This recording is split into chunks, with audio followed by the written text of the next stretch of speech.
आज हम जानेंगे कि जैन धर्म के अनुसार पुण्य कैसे खतरनाक पाप के रूप में बदल जाता है और पाप कैसे पुण्य के रूप में बदल जाता है। सबसे पहले जानते हैं पुण्य क्या है और पाप क्या है।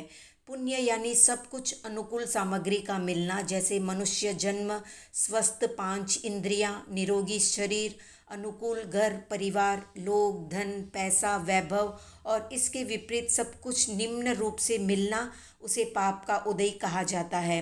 अब जो अपने पुण्य को नहीं समझता वो पुण्य को पाप में बदल देता है, और जो अपने पाप को समझता है वो पाप को पुण्य में बदल देता है।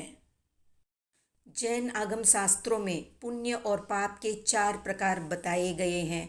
पहला प्रकार है पुण्यानुबंधी पुण्य, यानी जिस पुण्य के उदय में जीव को अच्छी सामग्री के साथ अच्छी बुद्धि मिलती है और जीव उस पुण्य का सदुपयोग करके पुनः नए पुण्य का उपार्जन करता है, वो पुण्यानुबंधी पुण्य है। दूसरा है पापानुबंधी पुण्य, यानी पूर्व उपार्जित पुण्य का उदय होने पर सामग्री तो खूब मिलती है, अच्छी मिलती है, लेकिन उसका दुरुपयोग करके पुनः पाप को बांध लिया जाता है।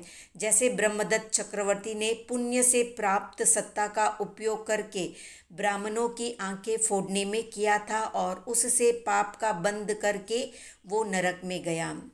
तीसरा है पुण्यानुबंधी पाप, यानी पाप के उदय को समभाव से सहन करने पर नया पुण्य उपार्जित होता है। जैसे अंजना सती को पाप के उदय से पति का वियोग हुआ था, परंतु उस दुख में वो स्वयं दुखी न बनकर आराधना में लीन रही, इससे उसका पुण्य बंद हुआ। अर्थात पाप के उदय में स्वच्छ बुद्धि से समभाव रखने पर पुण्य का बंध होता है। चौथा है पापानुबंधी पाप, यानी पाप के उदय में आर्त ध्यान यानी रोना धोना करके पुनः पाप कर्म को बांधना। जैसे भील, कसाई, मछली मारने वाले आदि पाप के उदय से इस भव में दुख पाते हैं और पुनः पाप बांधकर नरक में भी दुख को प्राप्त करते हैं। अब जानते हैं पुण्यानुबंधी पुण्य और पापानुबंधी पुण्य में क्या फर्क है। तो इस लोक और परलोक के पौद्गलिक सुखों को पाने के उद्देश्य से जो सत्कार्य या पुण्य कार्य किया जाता है, उससे आत्मा पापानुबंधी पुण्य का बंध करती है, और मोक्ष को पाने या कर्म क्षय के उद्देश्य से जो आत्मा सत्कर्म करती है, उससे आत्मा पुण्यानुबंधी पुण्य का बंध करती है। पापानुबंधी पुण्य के उदय से आत्मा धन, भोग आदि में खूब आसक्त होती है, उसे पाप करने की प्रबल भावना होती है। देव, गुरु, धर्म की सामग्री मिलने पर भी उसके प्रति आदर भाव नहीं होता है। ऐसी आत्मा मरकर दुर्गति में जाती है। जबकि पुण्यानुबंधी पुण्य के उदय वाली आत्मा धन, भोग आदि में अत्यंत आसक्त नहीं बनती है। भीतर में विरक्त भाव होने के कारण भविष्य में उसे अच्छा फल देने वाले पुण्य कर्म का बंध होता है।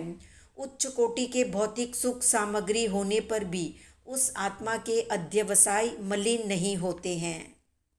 पुण्यानुबंधी पुण्य के उदय वाली आत्मा शक्कर पर बैठी हुई मक्खी के समान है, जो स्वाद भी ले सकती है और उड़ भी सकती है। जबकि पापानुबंधी पुण्य के उदय वाली आत्मा श्लेष्म पर बैठी मक्खी के तुल्य है, जिसे स्वाद भी नहीं आता है और स्वयं फंस भी जाती है।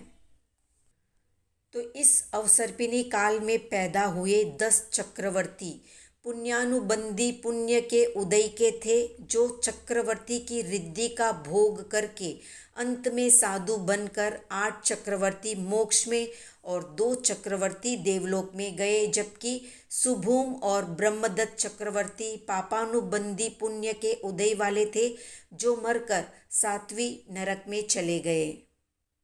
अब जानते हैं पुण्य कैसे क्षीण होता है।